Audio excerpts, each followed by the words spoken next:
Hello friends, welcome to the 7th lecture of thermodynamics. आज आपण बघणार आहे work done in irreversible isothermal process against constant external pressure. Already reversible आणि irreversible process काय ते मी सांगितलं आहे, ते तुम्ही बघितलं नसेल तर तुम्ही 6वं लेक्चर पहा. मी हे नाही म्हणणार की तुम्ही 1 ते 6 पूर्ण लेक्चर पहा, कमीत कमी 6वं लेक्चर तरी तुम्ही पाहावं, म्हणजे तुम्हाला हा टॉपिक समजेल. Irreversible process against constant external pressure. मग प्रोसेस कशी आहे? Irreversible plus isothermal, P external कसं आहे? कॉन्स्टंट. यस, पी एक्सटर्नल कसं आहे? कॉन्स्टंट. मग आता हे वर्क डन पहा, डब्ल्यू. त्याच्या पहिले काही छोटे पॉईंट्स सांगायचे आहे. कुठल्याही सिस्टीमची सिस्टीम या आपली सिस्टीम आहे, जस्ट इमॅजिन करा, या सिस्टीमची जी एनर्जी आहे ती एनर्जी चेंज कशी होते? कुठल्याही सिस्टीमची एनर्जी चेंज कशी होते? कुठल्याही सिस्टीमची एनर्जी ही दोनच पद्धतीने चेंज होते. Only two ways. एक work done, second heat exchange. आपण आजच्या लेक्चरमध्ये वर्क डन बघणार आहे, नेक्स्ट लेक्चरमध्ये हीट एक्सचेंज बघणार आहे. शॉर्टमध्ये इंट्रोडक्शन देतो आणि या दोघांचा संबंध फर्स्ट लॉ ऑफ थर्मोडायनॅमिक्सशी. कुठल्याही सिस्टीममध्ये एनर्जी चेंज कशी होते? एनर्जी चेंज करण्याच्या दोनच पद्धती असतात. Either system has to do some work, कुठल्या तरी प्रकारचं वर्क होईल, मग ते वर्क सिस्टीमवर होईल, either on the system or by the system. किंवा हीट एक्सचेंज होईल, एक तर सिस्टीम हीट देईल किंवा सिस्टीम हीट घेईल. यस, म्हणजे कुठल्या सिस्टीमची एनर्जी दोनच फॉर्ममध्ये चेंज होऊ शकते. लक्षात ठेवा, कुठलीही जगातली कुठलीही सिस्टीम असो तिची एनर्जी दोनच फॉर्ममध्ये चेंज होते. Number 1 in the form of work, number 2 in the form of heat. मग वर्क डन परत दोन प्रकारचे, ऑन द सिस्टीम और बाय द सिस्टीम. जनरली पहा, गॅसियस सिस्टीम, थर्मोडायनॅमिक्समध्ये आपण मोस्टली गॅसियस सिस्टीम बघतो. यस, ही गॅसियस सिस्टीम आहे. यस, आता मी या सिलेंडरला कंप्रेस करतोय. ऑलरेडी आपण याच्यापूर्वी पण हा कन्सेप्ट बघितला आहे, परत बघू. या सिलेंडरला कंप्रेस केलं म्हणजे मी स्वतः प्रेशर अप्लाय केलं आहे. Means I am a surrounding for this system. Me work करतोय म्हणजे काय? मी या सिस्टीमवर वर्क करतोय ऑन द सिस्टीम. आता पहा, मी सोडतोय, पिस्टन वर आला म्हणजे काय? पिस्टन हा पहा, मी पिस्टन कंप्रेस केला, सिस्टीमने पिस्टनला वर ढकललं म्हणजे काय? Work is done by this system. ही आपली सिस्टीम आहे. आता सिस्टीमने वर्क कोणावर केलं आहे? By the system, on the surrounding. Remember, this is very important concept. On the system, by the system. जेव्हा आपण गॅसचं कंप्रेशन होतं तेव्हा ते असतं ऑन द सिस्टीम, आणि जेव्हा पण गॅसचं एक्सपान्शन होतं ते असतं बाय द सिस्टीम. आता याच्यामध्ये काही साईन पण आहेत. यस, लक्षात ठेवा, जेव्हा पण वर्क डन हे ऑन द सिस्टीम असतं ते प्लस असतं, आणि जेव्हा पण वर्क डन हे बाय द सिस्टीम असतं ते मायनस असतं. हीटमध्ये पहा, जेव्हा पण at any time when heat is given means what? Such kind of processes are known as exothermic processes. आपण कोणत्या प्रोसेस म्हणतो? जेव्हा सिस्टीम ही हीट देऊन देते ती प्रोसेस एक्झोथर्मिक आहे. त्या केसमध्ये हीट ही निगेटिव्ह असते, आणि जेव्हा हीट घेतली जाते याला आपण म्हणतो एंडोथर्मिक. त्या केसमध्ये हीट ही पॉझिटिव्ह असते. म्हणजे काय? कोणती पण गोष्ट, anything which is coming in the system, नीट पहा, work is done on the system, positive. Heat is taken by the system, anything which is coming in the system is what? Positive. And anything which is going out of the system is what? Negative. कुठली पण गोष्ट सिस्टीममध्ये येत असेल म्हणजे work done on the system positive. Heat is taken by the system positive. सिस्टीममध्ये heat गेली, सिस्टीमवर वर्क झालं म्हणजे काय? पॉझिटिव्ह. सिस्टीमने हीट दिली म्हणजे काय? Negative. Work is done by the system, generally expansion असतं ते म्हणजे ते काय झालं? Negative. Anything coming out of the system is negative, anything going in the system is a positive. मग आज आपण वर्क डन, परत सांगतो, एनर्जी दोनच पद्धतीने चेंज होते. कोणतीही सिस्टीम असो, मी सुद्धा सिस्टीम, मला जरी सिस्टीम कन्सिडर केलं तर काय, मी कुठलं तरी काम केलं, समजा मी सिस्टीम आहे, मी कुठलं तरी काम केलं, I am doing work means now I am a system. I am doing work means what? माझी एनर्जी काय होईल? काम केल्यानंतर माझी एनर्जी काय होईल? कमी म्हणजे काय? निगेटिव्ह. कमी म्हणजे काय? निगेटिव्ह. माझ्या बॉडीमधली हीट निघून गेली, काय होईल? हीट निघून गेली, माझी हीट काय होऊन जाईल? निगेटिव्ह. माझ्या बॉडीत हीट आली, उन्हात उभा राहा थोडा वेळ, तुमच्या बॉडीमध्ये हीट येईल, तुमच्या बॉडीची हीट काय होईल? वाढेल म्हणजे काय? पॉझिटिव्ह. बरोबर आहे. मग हे काय लक्षात ठेवा, anything which is coming in the system is positive, leaving the system is negative. So now we will see this. आपला आजचा टॉपिक आहे वर्क डन. नेक्स्ट लेक्चरमध्ये आपण घेऊ हीट एक्सचेंज. यस, पहा, मग वर्क डन हे प्रोसेसनुसार बदलतं. आपण आपली आजची प्रोसेस कशी आहे? Irreversible. Isothermal means what? Temperature is constant. Irreversible means what? Single step कशी आहे? सिंगल. आयसोथर्मल म्हणजे टेम्परेचर काय आहे? कॉन्स्टंट. यालाच म्हणता PV type of work done.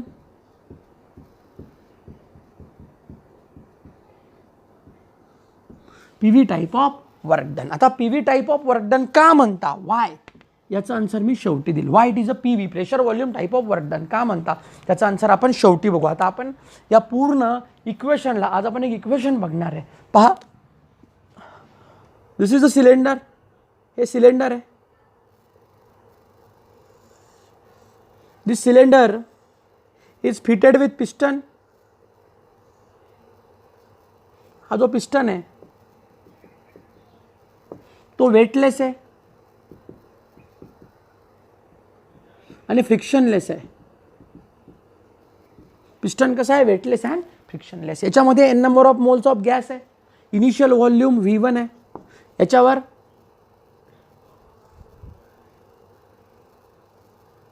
Load आहे, आपण वेट ठेवलेला आहे. आता सध्याच्या कंडिशनला हा जो प्रेशर आहे आणि हा जो प्रेशर आहे याला आपण म्हणू P एक्सटर्नल. आणि हा ड्रायव्हिंग इथे असतो, या बाजूला लिहू. इथून जो फोर्स येतो ड्रायव्हिंग फोर्स, इथे जो फोर्स येतो पोजिंग फोर्स. आता मी हे सर्वच्या सर्व वेट एकाच स्टेपमध्ये काढला. नीट पहा, सर्वच्या सर्व वेट एकाच स्टेपमध्ये काढलं, काय होईल? सडनली अपोजिंग फोर्स काय होऊन जाईल? कमी. सडनली अपोजिंग फोर्स काय होईल? कमी. आणि हा जो पिस्टन आहे, हा पिस्टन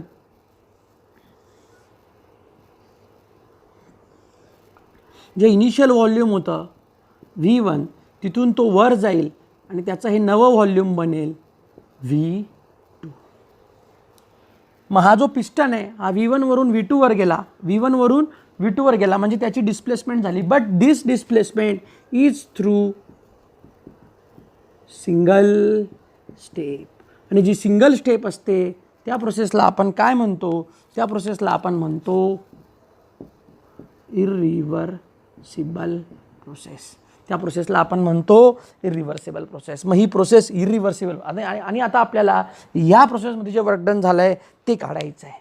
यस, वर्क डनचा फॉर्म्युला काय आहे? Work done W is equal to force into displacement. That is W is equal to F into D.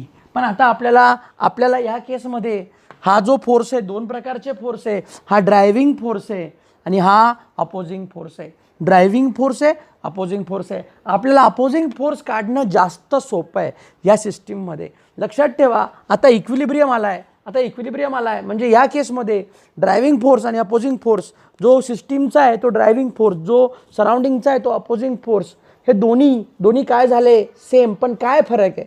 फरक असा आहे मित्रांनो की हा जो फोर्स आहे आणि हा फोर्स आहे यांचं मॅग्निट्यूड सेम आहे, पण यांचं साईन फक्त काय आहे, अपोजिट. मग आता आपल्याला ड्रायव्हिंग फोर्स पण काढता येईल, अपोजिंग फोर्स पण काढता येईल, पण या केसमध्ये अपोजिंग फोर्स काढणं जास्त सोपं आहे. कसं सोपं आहे ते मी तुम्हाला पुढे एक्सप्लेन करणार आहे. म्हणून या ठिकाणी हा जो फॉर्म्युला आहे, हा फिजिक्सचा फॉर्म्युला आपण थोडा मॉडिफाय करणार. इथे आपण फोर्सच्या ऐवजी W is equal to opposing force into displacement. मग अपोजिंग फोर्स आणि या फोर्समध्ये काय फरक आहे? फरक फक्त एवढा आहे की इथे साईन याच्यात आणि याच्यात फक्त फरक एवढा आहे की याचं साईन प्लस असेल तर याचं साईन मायनस आहे. फक्त एवढाच फरक आहे. म्हणून आपल्याला अपोजिंग फोर्स माहीत होता, तो घेतला. काय फरक होता? अपोजिंग फोर्स आणि ड्रायव्हिंग फोर्स सेम आहे, पण मग अपोजिंग फोर्स घेतला का बरं? पण आपल्याला ड्रायव्हिंग फोर्स पाहिजे होता. मग अपोजिंग फोर्सला फक्त निगेटिव्ह करून घ्या, आपोआप तो काय होऊन जाईल, ड्रायव्हिंग फोर्स. लक्षात ठेवा, इथे साईन आलंय. बरेच मुलं विचारतात, sir W is equal to minus F opposing into displacement. मग हा फॉर्म्युला असा तयार झाला. फिजिक्समध्ये होता W is equal to F into D, आपण याला केला मायनस F इंटू D. असं का केलं? कारण आपल्याकडे जो फोर्स आहे तो अपोजिंग आहे. आपल्याला हा अपोजिंग फोर्स काढणं जास्त सोपं आहे, ड्रायव्हिंग फोर्स काढणं खूप कठीण आहे. म्हणून आपण काय केलं, अपोजिंग काढला. दोघांमध्ये काय फरक होता? हा जर पॉझिटिव्ह असेल तर हा निगेटिव्ह असेल तर हा पॉझिटिव्ह. हा काढणं सोपं आहे म्हणून आपण याला काढलं आणि याच्यावरून याला निगेटिव्ह केलं. म्हणजे अपोजिंग फोर्सला निगेटिव्ह करा, काय भेटेल तुम्हाला? Driving force. आता फोर्स डिस्प्लेसमेंट, परत एकदा एक छोटंसं एक्झाम्पल सांगतो पहा. हा पिस्टन आहे, नीट पहा. हा पिस्टन आहे. आता याचं व्हॉल्यूम 1 ml आहे. हा पिस्टन,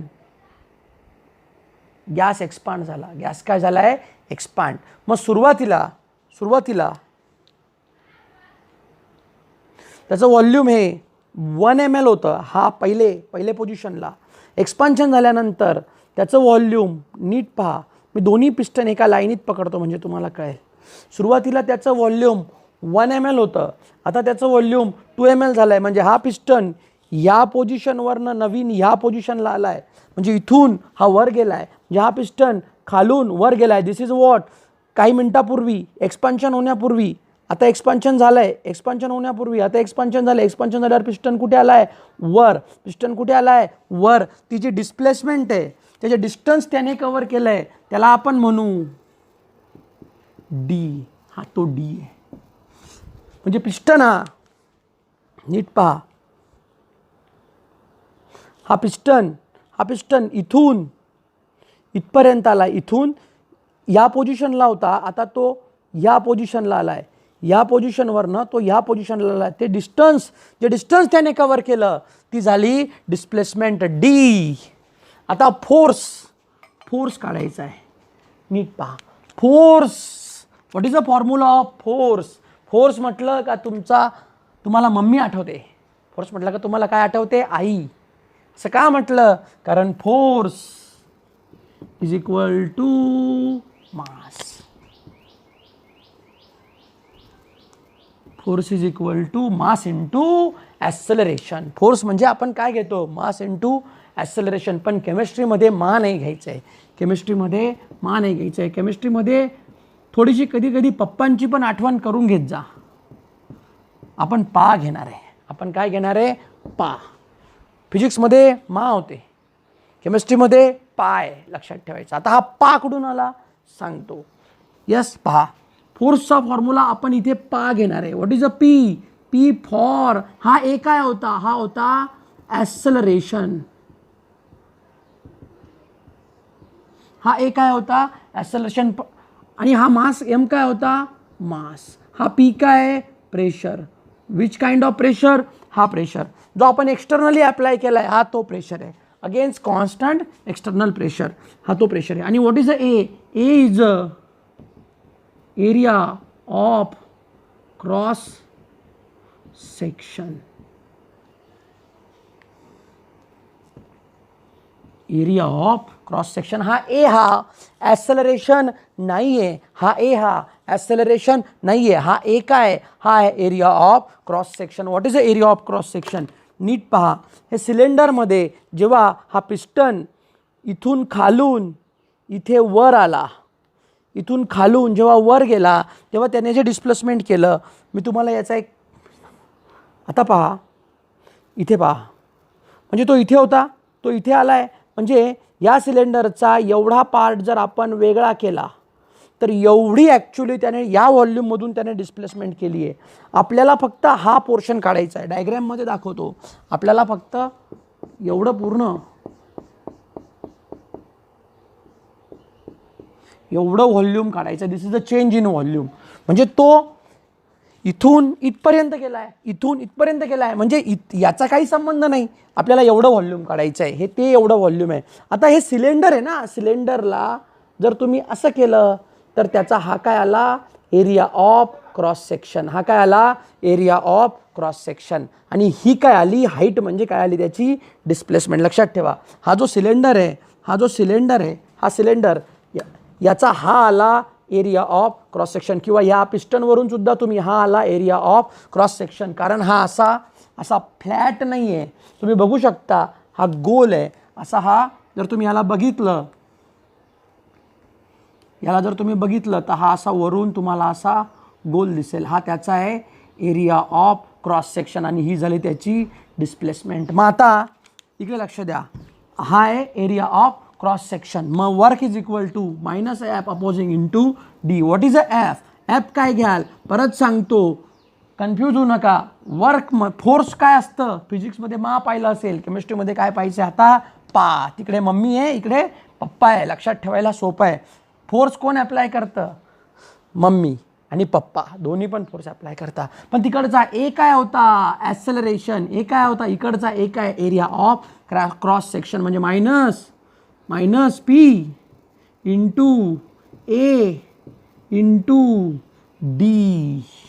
आणि हा पी कोणता होता, पी एक्सटर्नल. हा पी कोणता होता, पी एक्सटर्नल. मायनस साईन नेहमी लक्षात ठेवायचा, मायनस साईन तसंच येणार आहे.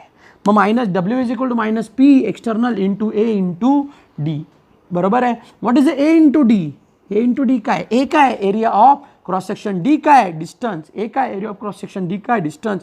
मग हे तुम्हाला कसं कळेल, हे जे रेड कलरमध्ये जे मार्क केलं आहे ते आहे ए इंटू डी. म्हणजे काय, change in volume. Change in volume, volume किती बदललं ते चेंज इन व्हॉल्यूम कसं काढाल, W. What is the change in volume, minus P external. या ए इंटू डीला तुम्ही घेऊ शकता इथे A area of cross section into d. हे दोन्ही जर तुम्ही मल्टिप्लाय केले तर तुम्हाला भेटेल V2 मायनस. सिंपल आहे. जर सुरुवातीला इथे V1 असेल आणि आता V2 आहे, दोघांची वजाबाकी करून टाका सरळ. या पूर्णमधून हा वजा करा, हा जो उरेल तो असेल V2 minus V1. What is a V2 minus V1? It is equal to minus P external delta V. तो काय झाला, minus P external delta V. मग हा झाला formula work done in irreversible single step. Reversible नाही, irreversible in a single step. Single स्टेपमध्ये काढलं आहे. 2 स्टेपमध्ये होत असेल तर तुम्हाला 2 वेळा काढून ते ॲड करावं लागेल. मग आपण सिंगल स्टेपमध्ये काढलं आहे. Work done in single step, work done minus P external delta V. What is a delta V? Delta V is a change in volume. What is a minus P external? This is a external pressure and this is a work done in irreversible isothermal process when the pressure is constant. आता या केसमध्ये पहा work done, पण आपण याच्या पहिले इथे symbol minus आहे, हे मायनस नेहमी लक्षात ठेवायचं. यस, आता हे नोट डाऊन करून घ्या, इक्वेशन पूर्ण नोट डाऊन करून घ्या. कसं घेतलं, work is equal to force into displacement. But in this case आपल्याकडे अपोजिंग फोर्स आहे म्हणून आपण अपोजिंग फोर्स काढला, काही फरक पडत नाही. काय फरक पडतो, फोर्सला ऐवजी अपोजिंग घेतला म्हणून निगेटिव्ह घेतला. Minus opposing force into displacement. Opposing force कसा निघाला, प्रेशर इंटू ॲक्सेलरेशन. कसं लक्षात ठेवाल, तिकडे माय, इकडे पाय. तिकडचा ए हा ॲक्सेलरेशन होता, इकडचा ए हा मी तुम्हाला दाखवलं आहे area of cross section of that piston or cylinder. हा एरिया ए इंटू डी काय, V2 ए इंटू डी काय, दिस इज अ टोटल. ते लाल कलरमध्ये हायलाईट केलं ते इंटू डी आहे, म्हणजे काय व्हॉल्यूम, म्हणजे काय V2 मायनस V1 म्हणजे डेल्टा V. मग हे झालं तुमचं इक्वेशन फॉर वर्क डन. याचे प्रॉब्लेम्स आपण नेक्स्ट लेक्चरमध्ये घेणार आहे. मग work done in minus P external delta V. Pressure volume type of work done का म्हणता, कारण फॉर्म्युला देतो प्रेशर आणि व्हॉल्यूम, फॉर्म्युला देतो प्रेशर आणि व्हॉल्यूम. पण मित्रांनो, मी तुम्हाला प्रूव्ह करून दाखवतो की तुमचं फिजिक्सचं वर्क डन आणि हे वर्क डन दोन्हीही सेम आहे. कसे सेम आहे दाखवतो मी तुम्हाला, थांबा, नोट करून घ्या. Yes,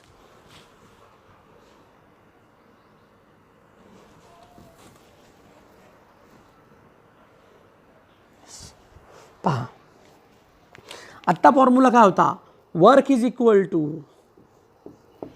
P V type.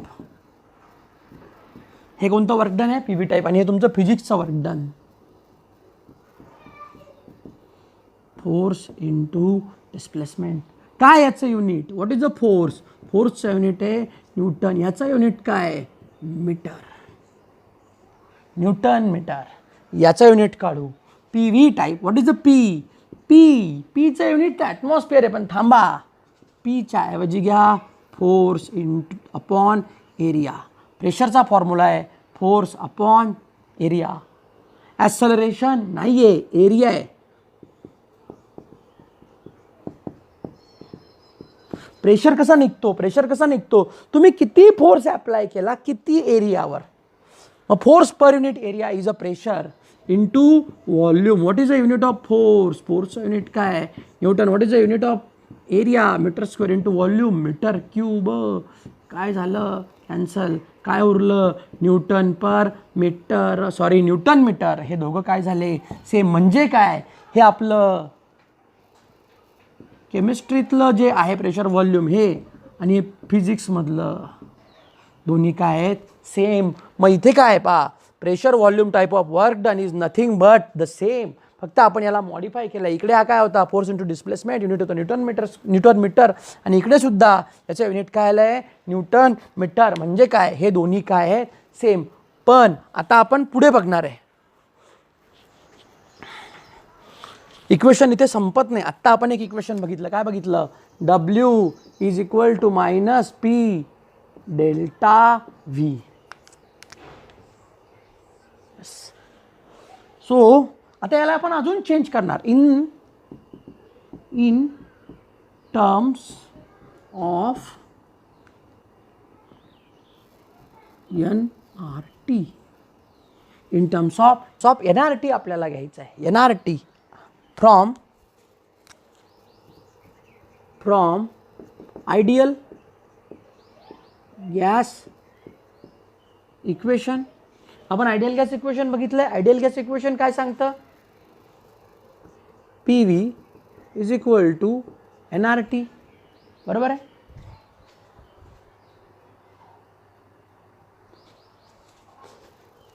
Yes. So P V1 is equal to N1RT. कुठून आलाय सांगतो. इथे P1 R1 T1 का नाही घेतलं, T1 का नाही घेतलं, कारण ते कॉन्स्टंट आहे. जे पण काही कॉन्स्टंट आहे आपण त्याला 1 आणि 2 हे टर्म्स अप्लाय करणार नाही. पहा, मग P1 का नाही घेतलं, कारण P एक्सटर्नल काय आहे, कॉन्स्टंट. आपल्याला इथे जे P पाहिजे ते काय असतं, P एक्सटर्नल. मग R1 का नाही घेतलं, R is what, gas constant.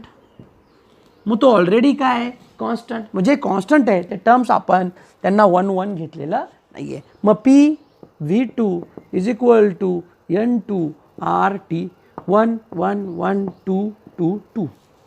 Yes. आता आपण फक्त काय केलं, P1 कट केला, P2 कट केला, कारण एक्सटर्नल प्रेशर काय, कॉन्स्टंट. R1 कट केला, R2 कट केला. का, कारण की हा काय गॅस कॉन्स्टंट. T1 कट केला, T2 कट केला, against because it is a isothermal process, means what, at a constant temperature.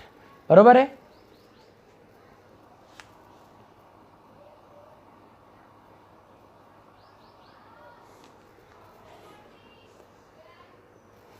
मग पहा, this is equation 1, this is equation 2. 2 minus 1, 2 मधून 1 मायनस करा, काय होईल पहा, LHS मधून LHS, RHS मधून RHS, P V2 minus P V1 is equal to N2 RT minus N1 RT. इथे काय होईल, P काय घ्या, constant, V2 minus V1 is equal to RT काय होईल, कॉन्स्टंट, RT बाहेर येईल, N2 मायनस N1. जेव्हा पण आपण फायनल मायनस इनिशियल करतो तेव्हा त्याला असतो डेल्टा व्ही. याचं काय होईल, डेल्टा एन. काय होईल पहा, हे इक्वेशन मी इकडे घेऊन येतो. P V2 मायनस V1 काय आहे, delta V. So P delta V is equal to what is N2 minus N1 delta N. RT तसाच राहील, RT, आणि इथे मी लिहितो पुढे delta N. But you have to remember, हा जो एन असतो हा नेहमी कोणाचा घ्यायचा, गॅसचा. Change in number of moles हे नेहमी कोणाचे घ्यायचे, फक्त आणि फक्त गॅसचे. Keep this in to the mind. याच्यावर क्वेश्चन येतो आणि लक्षात ठेवायचं आहे, this is a very very very important equation. इथे नेहमी काय आला पाहिजे, गॅस. मग आता what is a W is equal to minus P delta V. मग आता what is a P delta V, delta NRT, इथे येईल एक्सटर्नल. मग इथे काय झाला, W is equal to minus delta N gas RT. कुठून आला, from this equation 3, this equation 4 and 3. Equate करा, what is a P delta V, P delta V is delta T. फक्त व्हॅल्यू ठेवली. मग डब्ल्यू काय झालं, minus delta N gas RT. मग डब्ल्यूचे दोन फॉर्म्युले भेटले तुम्हाला, डब्ल्यूचे दोन फॉर्म्युले भेटले, हे दोन फॉर्म्युले भेटले. डब्ल्यू हा minus P external delta V घेऊ शकता, किंवा डब्ल्यू हा minus delta N gas RT घेऊ शकता. डब्ल्यू हा मायनस पी डेल्टा व्ही घेऊ शकता, किंवा डब्ल्यू हा minus delta N gas RT घेऊ शकता. आपण याच्या पुढे अजून याला डिस्कस करणार आहे. Delta N gas, what is a delta N gas, delta N means what, change in number of moles. आत्ता आपण काय बघितलं, शॉर्टमध्ये रिवाइज करून देतो. Work done, work in irreversible single step. Irreversible म्हणजे काय, सिंगल स्टेप. परत प्लस, कशी आहे प्रोसेस, आयसोथर्मल प्लस याचं टेम्परेचर, प्रेशर प्री एक्सटर्नल कसं आहे, कॉन्स्टंट. पी एक्सटर्नल कसं आहे, कॉन्स्टंट. बरोबर आहे. काय फॉर्म्युलाला, W is equal to minus P external delta V. मग आता हे डब्ल्यू पॉझिटिव्ह केव्हा असतं आणि निगेटिव्ह केव्हा असतं, this is known as a sign convection of W. Positive केव्हा असतं आणि निगेटिव्ह. आत्ताच मी तुम्हाला सांगितलं, जेव्हा पण कुठल्या पण सिस्टीमवर वर्क होतं, ऑन द सिस्टीम, ते काय असतं, पॉझिटिव्ह, आणि बाय द सिस्टीम ते काय असतं, निगेटिव्ह. मग ऑन द सिस्टीम आणि बाय द सिस्टीम काय कन्सेप्ट आहे सांगतो. जेव्हा पण आपण एखादी पिस्टन घेतो आणि जेव्हा त्या पिस्टनला आपण कंप्रेस करतो, म्हणजे initial volume V1, final volume V2, म्हणजे तो कंप्रेस झाला आहे. तो पहिले इथे होता, प्रेशर अप्लाय केल्यामुळे तो आता खाली आला आहे, इथे आल्यामुळे तो काय झाला, V2. मग V1चा काय झाला आहे, V2. Here V1 is greater than V2. तुम्ही बघू शकता, V1 हा मोठा आहे, V2 हा छोटा आहे. What is the formula of W is equal to, आपण काहीतरी व्हॅल्यू घेऊ म्हणजे तुम्हाला लवकर समजेल.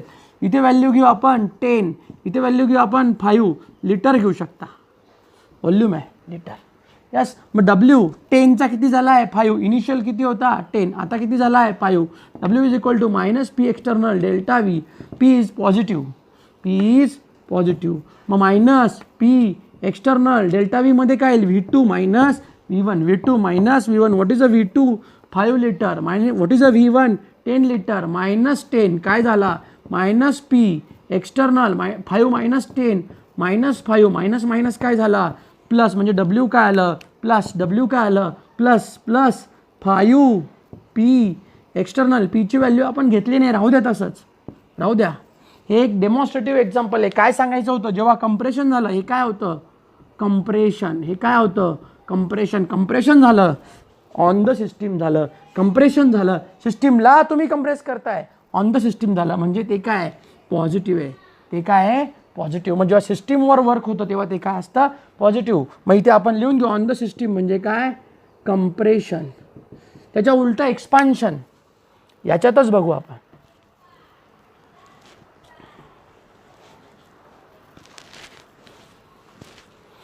आता उलट होणार आहे, रिव्हर्सिबल. उलट रिव्हर्सिबल नाही, रिव्हर्स होणार आहे. आत्ता जी प्रोसेस बघितली ती हे V1 आहे.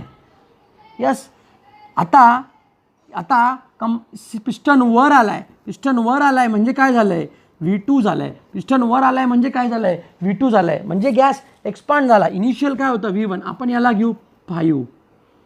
Yes, 5 litre. आता तो किती झाला 10 litre. What is the formula, W is equal to minus P external delta V. What is the W is equal to minus P external V2 minus V1. W is equal to what is a V2? V2 is a 10 minus किती आहे V1 5. किती आला plus 5P, sorry minus 5P. 10 minus 5 किती येईल 5 पुढे आला plus minus 5. कसं आलं निगेटिव्ह. काय कळालं पिस्टन जेव्हा वर आला म्हणजे काय एक्सपान्शन. एक्सपान्शन झालं. काय झालंय एक्सपान्शन. मग ज्यावेळेस कंप्रेशन होईल ऑन द सिस्टीम होईल ते राहील पॉझिटिव्ह, आणि ज्यावेळेस एक्सपान्शन होईल बाय द सिस्टीम राहील ते राहील निगेटिव्ह. मी दोन्हीही तुम्हाला एक्झाम्पल दिले, व्हॅल्यू पुट करून 2 छोटे प्रॉब्लेम सॉल्व्ह करून दिले. लक्षात ठेवायचं आहे. काय लक्षात ठेवायचं आहे ते लिहून देतो, नोट करून घ्या. Yes, Wien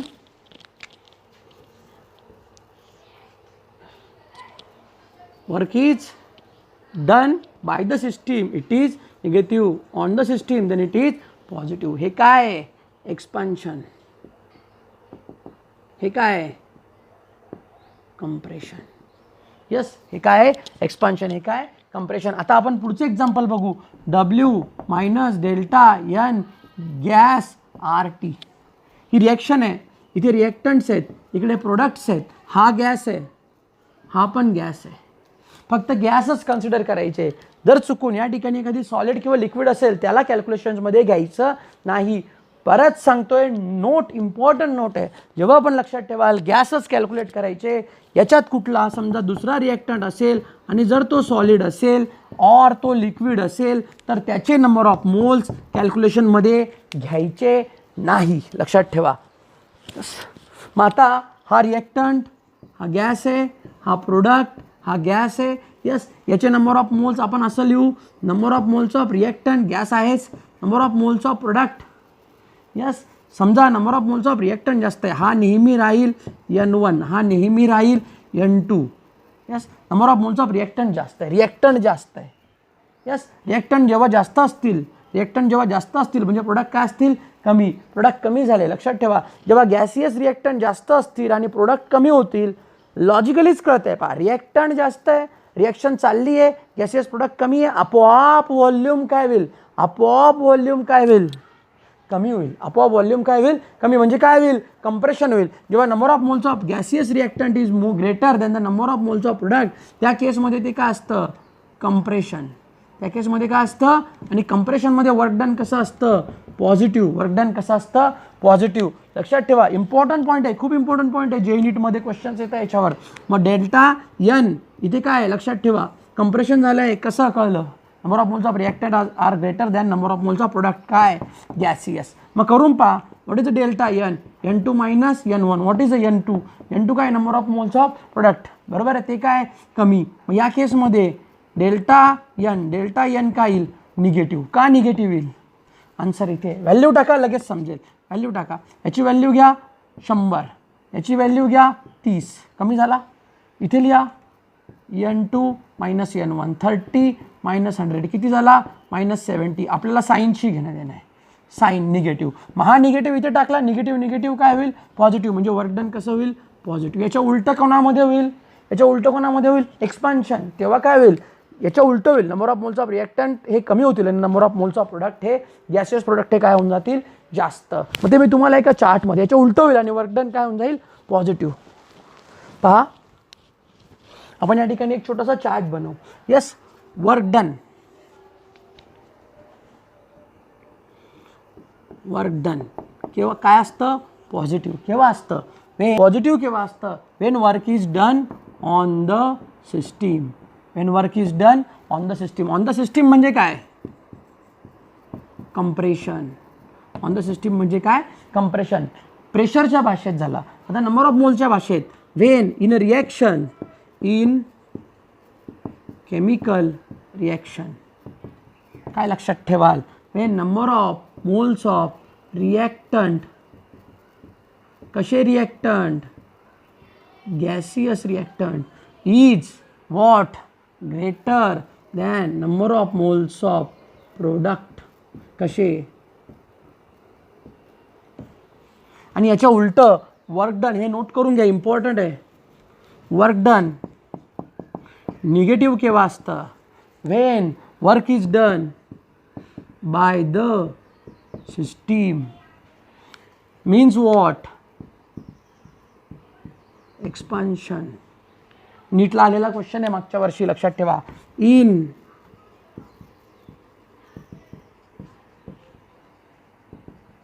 when number of moles of reactant कसे gaseous is less than number of moles of product कसे gaseous. So here what we have seen आता आपण काय बघितलंय work done in irreversible isothermal process work डनचा आपण formula बघितला बरोबर आहे वर्क डनचा फॉर्म्युला काय होता परत लिहितो W इज इक्वल टू कोणती प्रोसेस आहे इरिव्हर्सिबल आहे काय formula W is equal to -P external delta V आणि for gaseous reaction W is equal to -डेल्टा N you have to remember gas RT. So this is what work done in irreversible process. You have to remember this science also. This is a very important. This is a trick. He trick आहे आपल्याला ही trick वापरायची जेव्हा आपण problem solve करणार आहे. So next लेक्चरमध्ये आपण बघणार आहे वर्क डन इन इरिव्हर्सिबलच्या ऐवजी रिव्हर्सिबल थोडा वास्ट कन्सेप्ट आहे तो इरिव्हर्सिबलच्या ऐवजी रिव्हर्सिबल प्रोसेस सेम राहील isothermal external constant pressure. So thank you very much. मध्ये मध्ये व्हिडिओ पॉज करून तुमच्या नोट्स काढून घेत जा इक्वेशन व्यवस्थित लिहून घ्या काही अडचण असल्यास तुम्ही परत विचारू शकता. प्रत्येक पॉईंट मी एक्सप्लेन केला आहे ऑलरेडी प्रेशर व्हॉल्यूमच का म्हणतात ते सुद्धा मी तुम्हाला सांगितलं आहे. अपडेट करा स्वतःला यस. आणि सर्वात महत्त्वाचं याचे प्रॉब्लेम्स आपण याच्यानंतरच्या 1-2 लेक्चर नंतर घेऊ दोघांचे प्रॉब्लेम्स घेऊ yes. So thank you very much. Now we will stop. जर तुम्ही अजून पण चॅनलला सबस्क्राईब केलं नसेल तर चॅनल सबस्क्राईब करून घ्या. खाली एक बेल आयकॉन दिला आहे त्याला प्रेस करा यस. त्याला प्रेस केल्यानंतर तुमचं चॅनल सबस्क्राईब होऊन जाईल. सबस्क्रिप्शन झाल्यानंतर तुम्हाला रोज जेव्हा पण या चॅनलवर कोणत्या पण सब्जेक्टचा व्हिडिओ येईल त्यावेळेस तुम्हाला त्याचे अपडेट्स भेटतील त्याचे नोटिफिकेशन्स तुम्हाला येतील. त्याच्यानंतर व्हिडिओ आवडला असेल टॉपिक समजला असेल तर लाईक करा आणि कमेंट सेक्शनमध्ये कमेंट करा. थँक्यू.